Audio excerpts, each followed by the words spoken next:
بسم الله الرحمن الرحيم.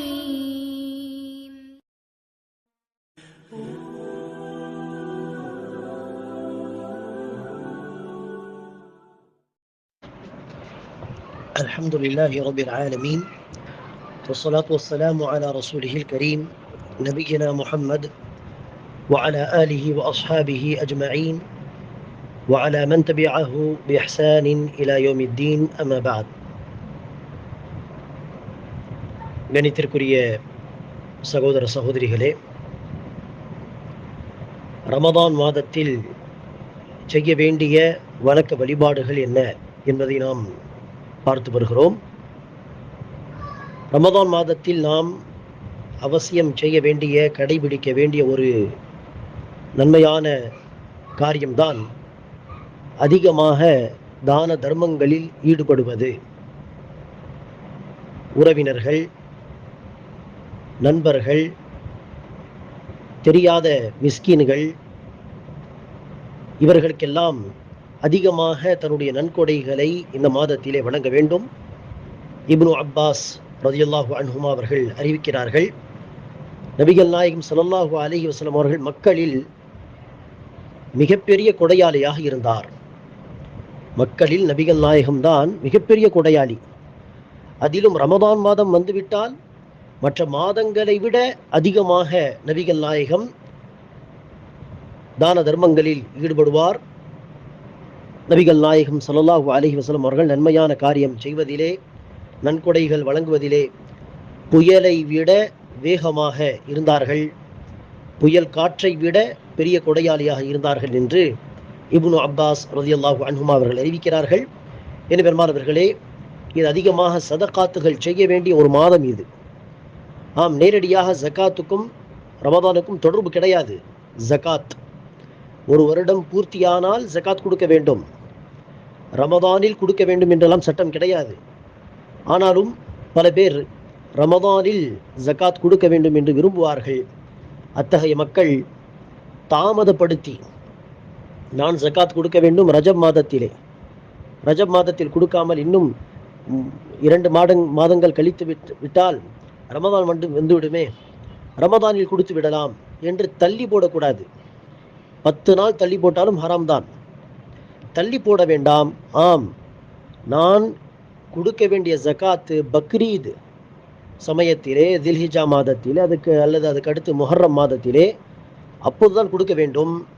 ஆனால் இடையில் ரமதான் வருகிறது, ரமதான் மாதத்தின் அதிகமான நன்மைகளை பெற வேண்டும் என்று நான் ஆசைப்பட்டு 6 மாதங்கள், 1 வருடம் முன்பு, 8 மாதங்கள் முன்பு என்று முன்கூட்டியே ரமதான் மாதத்தில் ஜகாத்தை கொடுத்து விட்டால் அதற்கு அனுமதி உண்டு. ஆனால் தாமதப்படுத்தி ரமதானில் கொடுக்கக்கூடாது. எனவே சதகாத்துகளில் ஈடுபட வேண்டும் என்று சொல்லும் பொழுது பொதுவான சதகாத்துகள், ஜகாத் என்று நாம் நினைக்கக்கூடாது, புரிந்து கொள்ளக்கூடாது. ஏனெனில் ஜகாத்துக்கு ரமதானுக்கு நேரடி தொடர்பு இல்லை. ஆம், ரமதானுடைய சிறப்பை அடைய நீங்கள் விரும்பினால் முன்கூட்டியே ஜகாத்தை இந்த மாதத்தில் நீங்கள் குடித்து முடித்து விடலாம். ரமதான் மாதத்தின் சிறப்பை அடைவதற்கு தள்ளி போட்டு நினைக்கக்கூடாது, தாமதமாக இந்த மாதத்தில் கொடுக்கக்கூடாது. எனவே சதகாத்துகளில் அதிகமாக ஈடுபட வேண்டும். ஒவ்வொருவரும் தன்னுடைய சக்திக்கு ஏற்ப, அல்லாஹ் எனக்கு வசதி கொடுத்திருந்தால் நான் அதிகமாக கொடுக்க வேண்டும், அல்லாஹ் எனக்கு வசதி குறைவாக தந்திருந்தால் என்னுடைய சக்திக்கு ஏற்ப நான் எதை கொடுத்தாலும் அல்லாஹ் சுப்ஹானஹு வ தஆலா நம்முடைய இஹ்லாஸை பார்க்கிறான், நம்முடைய உள்ளட்சத்தை பார்க்கிறான். ஒருவர் பணக்காரராக இருக்கிறார், அல்லாஹ் அவருக்கு லட்சக்கணக்கிலே செலவு செய்வதற்கு வசதி வாய்ப்புகள் கொடுத்திருக்கிறான். அப்படிப்பட்ட ஒரு 10,000 ரூபாய் ஒரு நபருக்கு சதகாவாக கொடுக்கிறார் என்று வைத்துக் கொள்ளுங்கள். அதே ஒருவர், அவரே பெரிய வசதி வாய்ப்பு உள்ளவர் என்று சொல்ல முடியாது, அவரே ஒரு மிஸ்கின் தான், அவருக்கும் பல தேவைகள் உண்டு. இருந்தாலும் அவர் ஒரு ஏழைக்கு ஒரு 500 ரூபாய் தருகிறார் என்று வைத்துக் கொள்ளுங்கள். இந்த 500 அல்லாஹ்வுடைய பார்வையில் பெரிய தர்மமாக இருக்குமா அல்லது அந்த 10,000 என்று கேட்டால் நிச்சயமாக 500 தான் அல்லாஹ்விடத்திலே மிக பெருமதியானதாக இருக்கும். காரணம், அவருக்கே பல தேவைகள் இருந்தும் 500 ரூபாய் கொடுத்திருக்கிறார். இவர் பல்லாயிரம் கொடுக்க சக்தி இருந்தும் 10,000 கொடுத்திருக்கிறார். எனவே தொகையை பார்க்கக்கூடாது, நமக்கெல்லாம் என்ன வசதி கொடுத்திருக்கிறானோ அதில் ஒரு பகுதியை இஹ்லாஸோடு நாம் கொடுத்தோம் என்று சொன்னால் அது அல்லாஹ்விடத்திலே மிகப்பெரிய ஒரு நன்மையாக கருதப்படும். எனவே ரமதான் மாதத்தில் அதிகமாக சதகாத்துகளில் ஈடுபட வேண்டும். இதில் குறிப்பாக தன்னுடைய உறவினர்களில் யாராவது தேவை உள்ளவர்கள் இருந்தால் அவர்களுக்கு நீங்கள் சதகா கொடுப்பதிலே முன்னுரிமை வழங்க வேண்டும். அவ்வாறு உறவினர்களில் இருக்கும் மிஸ்கின்களுக்கு நாம் தன்னுடைய நன்கொடைகளை வழங்கினால் 2 மடங்கு நன்மையை அல்லாஹ் தருவான். சதகாவுடைய நன்மையும் கிடைக்கும், சதகாவை கொண்டு உறவை மேம்படுத்துவது, உறவை பேணுவது என்கிற அந்த நன்மையும் கிடைக்கும்.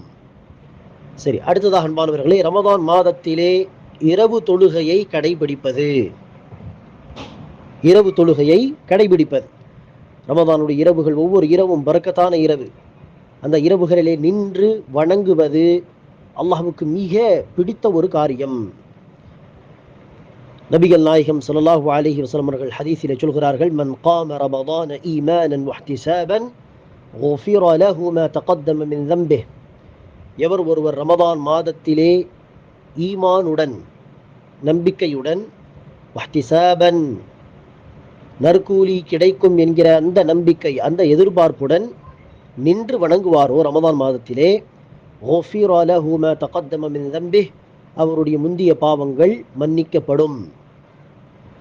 நாம் ஏற்கனவே படித்திருக்கிறோம், முந்திய பாவங்கள் என்று சொன்னால் முந்திய எல்லா சிறு பாவங்கள் என்று அர்த்தம். சிறு பாவங்கள் எல்லாமே மன்னிக்கப்படும். எனவே ரமதான் மாதம் முழுவதும் தொழுதால் இந்த சிறப்பு. ஏதோ ஆரம்பத்தில் 5 நாள் தொழுதோம், விட்டுவிட்டோம், மீண்டும் ஏதோ ஆரம்பித்தோம், மறுபடியும் விட்டுவிட்டோம். இந்த விட்டு தொழுதால் இந்த சிறப்பு கிடைக்காது. இந்த சிறப்பு உங்களுக்கு வேண்டும் என்று சொன்னால் ஒரு நாளும் விடாமல் 29 நாட்கள் 30 நாட்கள் மாதம் முழுவதும் நின்று தொழுதால் தான் இந்த சிறப்பு கிடைக்கும். இங்கே ஒரு விஷயத்தை நாம் புரிந்து கொள்ள வேண்டும் அன்பானவர்களே. ரமதான் மாதத்தில் பெரும்பாலும் நாம் இரவில் இஷாவுக்கு பிறகு தொழக்கூடிய இந்த தொழுகையை தராவீஹ் தொழுகை என்று சொல்லுவோம். ஆனால் இங்கு நாம் என்ன செய்யக்கூடாது, தராவீஹ் தொழுகை என்று சொன்னால் வேறு, அது ஸ்பெஷலாக பிரத்யேகமாக ரமதானில் தொழ வேண்டிய தொழுகை என்பதாகவும், இரவு தொழுகை தஹஜ்ஜுத் தொழுகை என்று சொன்னால் வேறு என்பதாக நாம் புரிந்து கொள்ளக்கூடாது. இந்த தராவி என்கிற வார்த்தை எல்லாம் பிற்காலத்தில் தோன்றிய வார்த்தைகள். நபிகள் நாயகம் சஹாபா பெருமக்கள் தராவி என்றெல்லாம் சொல்லவில்லை. இரவு தொழுகை, கியாமுல் லைல், தூங்கி எழுந்து தொழுதால் தஹஜ்ஜுத் தொழுகை, அதுதான் பெயர். இதெல்லாம் பிற்காலத்தில் வந்த பெயர், தராவீஹ் தொழுகை. அந்த பெயரை பயன்படுத்தலாம், தவறில்லை. ஆனால் அந்த பெயரை பயன்படுத்தும் பொழுது இது ஏதோ ரமதான் மாதத்தில் ஸ்பெஷலாக தொழ வேண்டிய தொழுகை என்பதாகவும், மற்ற நாட்களில் இரவில் தொழக்கூடிய தொழுகை அது இரவு தொழுகையாகவும் எடுத்துக்கொள்ளக்கூடாது. எல்லாமே ஒன்றுதான், இரவு தொழுகை தான் தராவி. ரமதான் மாதத்தில் ஒரு கூடுதல் பெயரை நாம் பயன்படுத்துகிறோம், மற்றபடி அது இரவு தொழுகை. எனவே இரவு தொழுகைக்கு என்ன சட்டங்களோ அதே சட்டம் தான் தராவி தொழுகைக்கும். இரண்டு அதுவும் இரவு தொழுகை தான், வேறு தொழுகை கிடையாது. அந்த அடிப்படையில் மாணவர்களே, இரவு தொழுகை என்பதை நபிகள் நாயகம் எத்தனை ரகாத்துகளாக தொழுதிருக்கிறார்கள்? 2 ரகாத் என்று. இரவு தொழுகை என்று சொன்னால் 2 தான் தொழ வேண்டும், 4 எல்லாம் தொழக்கூடாது. 2 ரகாத் தொழுது சலாம், 2 ரகாத் தொழுது சலாம், இப்படி 2 ரகாத்தாக தான் தொழ வேண்டும். இப்படி நபிகள் நாயகம் எத்தனை ரகாத் இரவு தொழுகை தொழுதிருக்கிறார் என்று சொன்னால், ஆயிஷா ரலியல்லாஹு அன்ஹா அவர்கள் அறிவிக்கிறார்கள், நபிகள் நாயகம் ஸல்லல்லாஹு அலைஹி அவர்கள் ரமதானிலும் ரமதான் அல்லாத மாதங்களிலும் 11 ரகாத், 2 என்று 8 ரகாத்து இரவு தொழுகை, 3 ரகாத் வித்தர் என்று 11 ரகாத்தை தாண்டி தொழுததே இல்லை என்று ஆயிஷா ரலியல்லாஹு அன்ஹா அவர்கள் அறிவிக்கிறார்கள். இது அந்த அடிப்படையில் மாணவர்களே, ஒரு நம்பர் இரவு தொழுகையை ஒரு குறிப்பிட்ட எண்ணிக்கையை கடைபிடித்து நாம் தொழ விரும்பினால் அது 11 ரகாத்து தான் கடைபிடித்து தொழ வேண்டிய எண்ணிக்கை. 8 ரகாத்து இரவு தொழுகை, 3 ரகாத் வித்தர். இந்த எண்ணிக்கையை விட்டு வேறு ஏதாவது ஒரு எண்ணிக்கை 30 ரகாத் 40 ரகாத் என்று நபிகள் நாயகம் தொழுது காட்டாத ஒரு எண்ணிக்கையை கடைபிடித்து தொழுதால் அது பிதஅத்தாக மாறிவிடும். தனிப்பட்ட முறையில் ஒருவர் இரவு தொழுகையை 11 ரகாத் தாண்டி 8 ரகாத் இரவு தொழுகை தாண்டி தொழலாமா என்று சொன்னால் தாராளமாக தொழலாம். நபி ஸல்லல்லாஹு அலைஹி வஸல்லம் சொன்னார்கள், ஸலாத்துல் லைலி மஸ்னா, இரவு தொழுகை 2 என்று தொழ வேண்டும். இவ்வாறு 2 என்று தொழும் பொழுது உங்களில் ஒருவர் ஃபஜர் தொழுகை நேரம் வந்துவிடும் என்று பயந்தால் உடனே ஒரு ரக்காத் வித்தர் தொழுகை தொழுது கொள்ளட்டும், முடித்து கொள்ளட்டும் என்று நபிகள் நாயகம் ஸல்லல்லாஹு அலைஹி வஸல்லம் சொல்கிறார். எனவே இந்த ஹதீஸில் பாருங்கள், 2 என்று தொழ வேண்டும் தான் சொன்னார்களே ஒழிய 2 என்று 8 வரை தொழ வேண்டும், அதுக்கு அடுத்து தொழக்கூடாது என்று சொல்லவில்லை. எனவே இந்த ஹதீஸை அடிப்படையாக வைத்து அறிஞர்கள் சொல்வார்கள், இரவு தொழுகை நஃபில் தொழுகை, எனவே 2 என்று எவ்வளவு வேண்டுமானாலும் தொழலாம். 30, 40, 50 உங்கள் இஷ்டம், 20 அது உங்களுடைய இஷ்டம். ஆனால் ஒரு எண்ணிக்கையை பள்ளிவாசலிலே ஜமாத் தொழுகையாக ரமதான் மாதத்திலே கடைபிடித்து தொழ வைப்பதாக இருந்தால் அது நிச்சயமாக ரசூல் ஸல்லல்லாஹு அலைஹி வஸல்லம் அவர்கள் தொழுத எண்ணிக்கையாகவே இருக்க வேண்டும். அங்கு ரசூல் சொல்லாத ஒரு எண்ணிக்கை அடிப்படையாக, அதுவும் தினமும் வருடா வருடம் அதே எண்ணிக்கையை கடைபிடித்தால் மக்களுக்கு உண்மையான சுன்னா, கடைசி ரசூல் தொழுதது 11 ரக்காத், அது யாருக்குமே தெரியாமல் போய்விடும். வேறு ஒரு எண்ணிக்கையை சுன்னத்தாக நினைத்து இருப்பார்கள். இங்கு ஷேக் அவர்கள் 20 ரக்காத் தொழ வேண்டும் என்று சொல்கிறார். அதற்கு 2 ஹதீஸுகளை அவர்கள் கொண்டு வருகிறார்கள். அதில் ஒரு ஹதீஸ் பைஹகி இமாம் அவர்கள் அறிவித்ததாக, இப்னு அப்பாஸ் அவர்கள் சொன்னதாக வரக்கூடிய செய்தி, கான யுஸல்லி ஃபீ ரமதான் மின் கைரி ஜமாஅ 20 ரக்அ வல் வித்ர். இப்படி நபி ஸல்லல்லாஹு அலைஹி வஸல்லம் அவர்கள் ரமதானிலே ஜமாத் அல்லாமல், அதாவது தனியாக 20 ரக்காத் மற்றும் வித்ர் தொழுகை தொழுவார் என்று வரக்கூடிய செய்தி. ஆனால் இது பலவீனமான செய்தி மாத்திரமல்ல, இது மௌது, இட்டு கட்டப்பட்ட செய்தி என்று ஷேக் அல்பானி ரஹிமஹுல்லா என்கிற ஹதீஸ் துறை வல்லுனர் சொல்கிறார். இது பலவீனமான செய்தி மாத்திரமல்ல, வீக் நரேஷன் மாத்திரமல்ல, ஃபேப்ரிகேட்டட் ஹதீஸ், மௌது ஹதீஸ் என்று சொல்வோம். இட்டு கட்டப்பட்ட செய்தி, இது பொய்யான செய்தி, அதை விட்டுவிடுங்கள். சரி, அடுத்து இன்னொரு அறிவிப்பை ஷேக் அவர்கள் குறிப்பிடுகிறார்.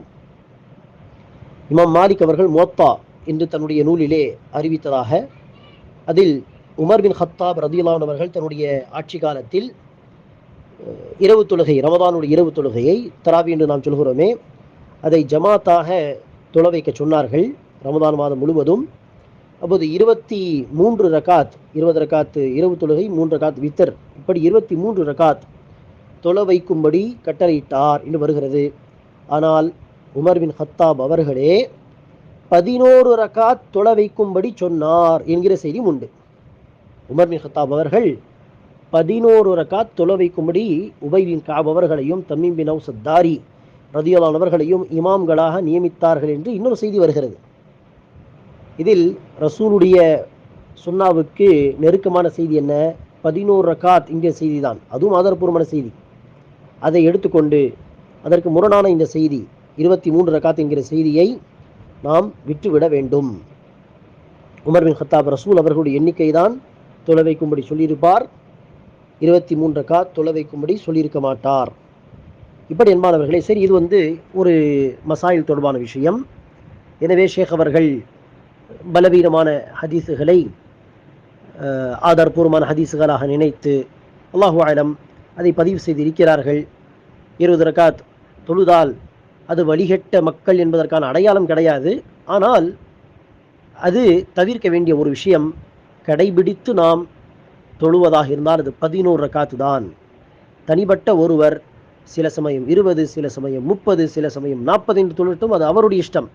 ஆனால் பள்ளிவாசலில் கடைபிடித்து ஒரு எண்ணிக்கையை நாம் தொழுவதாக இருந்தால், தொழ வைப்பதாக இருந்தால், அது நபிகள் நாயகம் தொழுத எண்ணிக்கையாக இருக்க வேண்டும். நபிகள் நாயகம் 11 ரக்காத்தை தாண்டி தொழுவதில்லை என்று ஆயிஷா ரலியல்லாஹு அன்ஹா தெளிவாக அறிவிக்கிறார்கள். அடுத்ததாக அன்பானவர்களே, இஅ்திகாஃப் செய்வது கடைசி 10 குறிப்பாக ரமதான் மாதத்திலே ஐவேளை ஜமாத் தொழுகை நடக்கும் பள்ளிவாசலிலே இஅ்திகாஃப் செய்வது என்று ஷேக் அவர்கள் அடுத்து குறிப்பிடுகிறார்கள்.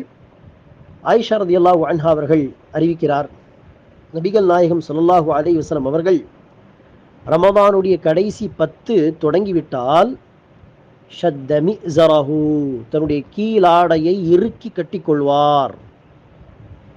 வஹ்யா லைலஹு, இரவில் கண் விழித்து இபாதத் செய்வார். வைகத அஹ்லஹு, வீட்டு மக்களையும் எழுப்புவார், எழுந்து இபாதத் செய்யுங்கள் என்று எழுப்புவார். இதில் கீழாடை இறுக்கி கட்டி கொள்வார் என்பதற்கு என்ன பொருள்? ஒரு பொருள், மனைவிமார்களோடு சேர மாட்டார், இல்லறத்தில் ஈடுபட மாட்டார், முழுக்க முழுக்க இபாதத். இது ஒரு பொருள். இன்னொரு பொருள் என்ன? ஒரு காரியத்தை செய்வதற்காக வேண்டி இறங்கி விடுவது, அந்த காரியத்தில் முழுமையாக ஈடுபடுவது. இதை கீழாடை இறுக்கி கட்டி கொள்வது. எப்படி வேட்டியை கட்டுவது என்று சொன்னால் பல மீனிங்கிலே, பல அர்த்தத்திலே பயன்படுத்துவார்களா இல்லை இந்த வார்த்தை தமிழ் மக்கள்? அதுபோன்று அவர் கீழாடை இறுக்கி கட்டி கொண்டார் என்று சொன்னால் முடிவெடுத்த அந்த காரியத்தை செய்வதிலே முழுமையாக இறங்கி விட்டார், ஈடுபட்டு விட்டார் என்று அர்த்தம். எனவே முழுமையாக தன்னை இபாதத்துக்காக வேண்டி ரசூல் அவர்கள் கடைசி பத்திலே ஒதுக்கி கொள்வார்கள். அவ்வாறு செய்யும் ஒரு வழிமுறை தான் என்னது? இஅ்திகாஃப். ஜமாத் தொழுகை நடத்தப்படும் பள்ளிவாசலிலே அங்கே தங்கியிருந்து வணங்கி வழிபடுவது, வீட்டுக்கு வராமல், மனைவியோடு சேராமல். தேவை என்று இருந்தால் பள்ளிவாசலில் மலஜலம் கழிக்கும் வசதி இல்லை, அந்த காலத்தில் அப்படிதான் இருந்தது, வெளியே சென்று தான் வருவார்கள்.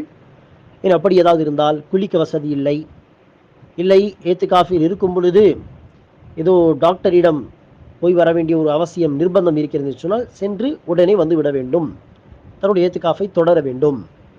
எந்த விஷயத்துக்கு நாமே போக வேண்டும் என்கிற அவசியம் இல்லையோ அத்தகைய விஷயங்களுக்காக வேண்டி பள்ளிவாசலை விட்டு வெளியேறக்கூடாது ஏத்துக்காஃபின் பொழுது. எனவே இந்த இஅ்திகாஃப் என்கிற அந்த வணக்கத்தை நபிகள் நாயகம் தன்னுடைய வாழ்க்கையில் செய்திருக்கிறார். கடைசி பத்திலே ஏத்துக்காஃப் செய்வார்கள். எந்த வருடம் நபி ஸல்லல்லாஹு அலைஹி வஸல்லம் வஃபாத்தானார்கள், அநேகமாக அந்த வருடம் 20 நாட்கள் ஏத்துக்காஃப் செய்திருக்கிறார். 20 நாட்கள் ரசூலுடைய மனைவிமார்களும் பள்ளிவாசலிலே ஏத்துக்காஃப் செய்வார்கள். இது பள்ளிவாசலில் செய்ய வேண்டிய ஒரு விஷயம். வஅன்தும் ஆகிஃபூன ஃபில் மசாஜித் என்று அல்லாஹ் சொல்கிறான். நீங்கள் பள்ளிவாசலில் இஅ்திகாஃப் செய்யும் பொழுது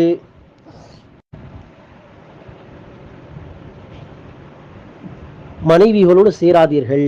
எனவே இது பள்ளிவாசல் செய்ய வேண்டிய ஒரு வணக்கம். பெண்களாக இருந்தாலும் பள்ளிவாசலில் தான் வசதி இருக்க அவர்கள் ஏத்துக்காஃப் செய்ய முடியும். வீட்டில் ஏத்துக்காஃப் செய்வதெல்லாம் நபி வழி கிடையாது, நபிகள் நாயகம் அப்படி எங்கும் சொல்லவில்லை. இன்னும் ஆண்களாக இருக்கட்டும் பெண்களாக இருக்கட்டும் பள்ளிவாசலில் ஏத்துக்காஃப் செய்யலாம். இஅ்திகாஃப் செய்வதற்கு தனி சிறப்பு எதுவும் கிடையாது. எந்த ஒரு சிறப்பும் தனியாக ஹதீஸில் அறிவிக்கப்படவில்லை. ஒரு ஹதீஸ் உண்டு, ஏத்துக்காஃப் செய்தால் ஏதோ 70 வருடங்கள் பயண தூரம் வரை ஒரு பெரிய பள்ளத்தை, அல்லது 700 வருடங்கள் பயண தூரம் வரை ஒரு பள்ளத்தை எல்லாம் நமக்கும் நரகத்துக்கும் மத்தியில் ஏற்படுத்தி விடுவான் என்று. ஆனால் அதெல்லாம் ஆதாரப்பூர்வ செய்திகள் அல்ல. ஏத்துக்காஃப் ரசூல் அவர்கள் கடைபிடித்து செய்திருக்கிறார். அதுவே அது மிக சிறந்த இபாதத் என்பதற்கான ஒரு ஆதாரம். எனவே இஅ்திகாஃப் செய்பவர் பள்ளிவாசலை விட்டு வெளியேறக்கூடாது. மார்க்க ரீதியான தேவை அல்லது உலக ரீதியான ஒரு அடிப்படை தேவை இருந்தாலே தவிர. மார்க்க ரீதியான தேவை என்ன? ஐவேளை தொழுகை நடக்கும் பள்ளிவாசலிலே ஏத்துக்காஃப் செய்திருக்கிறோம், ஆனால் ஜும்மா அங்கு நடத்தப்படவில்லை என்றால் ஜும்மா தொழுகைக்கு மாத்திரம் வெளியே சென்று வருவது, இது மார்க்க ரீதியான தேவை. சரி, உலக ரீதியான அடிப்படை தேவை என்றால் என்ன? மலஜலம் கழிக்கக்கூடிய வசதி இல்லை பள்ளியில், வெளியே சென்று வர வேண்டும். அல்லது வேறு ஏதாவது ஒரு இவர் தான் போக வேண்டும் என்கிற ஒரு நிர்பந்தம் வந்தால், இவர் சென்றால் தான் அந்த வேலை நடக்கும் என்கிற ஒரு நிர்பந்தம் இருந்தால் சென்று அந்த வேலையை முடித்து சீக்கிரமாக வர வேண்டும். உதாரணத்திற்கு சொன்னோம், மருத்துவரிடம் காட்டுவது. இவருக்கு பிரச்சனை என்றால் இவர் சென்றால் தான் மருத்துவர் பார்ப்பார். இப்படி சென்று உடனே வருவது. ஏத்துக்காஃபில் இருக்கக்கூடியவர்கள் பள்ளிவாசலில் பிறரோடு சேர்ந்து பேசி தன்னுடைய நேரங்களை வீணாக்காமல், இன்னும் பல காரியங்களில் தன்னுடைய நேரத்தை வீணாக்காமல் அதிகமாக ஏத்துக்காஃபில் இருக்கும் பொழுது குர்ஆன் ஓத வேண்டும், ஜிக்ர் செய்ய வேண்டும், ரசூல் மீது ஸலவாத் சொல்ல வேண்டும், கல்வியை தேட வேண்டும். குறிப்பாக பள்ளிவாசலில் பயான் நிகழ்ச்சிகள் நடைபெறும், அதில் கலந்து கொண்டதை கவனமாக கேட்க வேண்டும். இப்படி பல நன்மையான காரியங்களில் ஈடுபட்டு முழுமையாக தன்னை இபாதத்துக்காக வேண்டி ஒதுக்கி கொள்ள வேண்டும். இதுதான் எனது இஅ்திகாஃப் என்கிற வணக்கம். நபிகள் நாயகம் 10 நாள் செய்திருக்கிறார்கள். யாராவது விரும்பினால் 3 நாள் 5 நாள் கூட செய்யலாம், இன்ஷா அல்லாஹ் அனுமதி உண்டு. விரும்பினால் அதை விட 10 நாளை விட அதிகமாகவும் செய்யலாம். நபிகள் நாயகம் 20 நாட்கள் ஏத்துக்காஃப் செய்தது போல். இன்ஷா அல்லாஹ் இன்னும் அடுத்த தகவல்களை நாம் அடுத்த வகுப்பிலே தெரிந்து கொள்வோம். இறுதியாக நாளை பெருநாள் என்று சொன்னால் இன்றைய இரவு கண்விழித்து இபாதத் செய்ய வேண்டும் என்பதாக ஷேக் அவர்கள் அடுத்த ஒரு குறிப்பாக சொல்கிறார்கள். ஆனால் மாணவர்களே, நாளை பெருநாள் என்று சொன்னால் இன்றைய தினம், அதை பெருநாளுடைய இரவு என்று சொல்வோம். அந்த இரவுடைய சிறப்பில் எந்த ஒரு ஹதீஸும் ஆதாரபூர்வமான ஹதீஸ் அல்ல. இன்ஷா அல்லாஹ் லைலத்துல் கத்ர் தொடர்பான விஷயங்கள் மாத்திரம் உண்டு. அதை நாம் அடுத்த வகுப்பிலே தெரிந்து கொள்வோம். அஸ்ஸலாமு அலைக்கும் வரஹ்மத்துல்லாஹி வபரகாத்துஹு.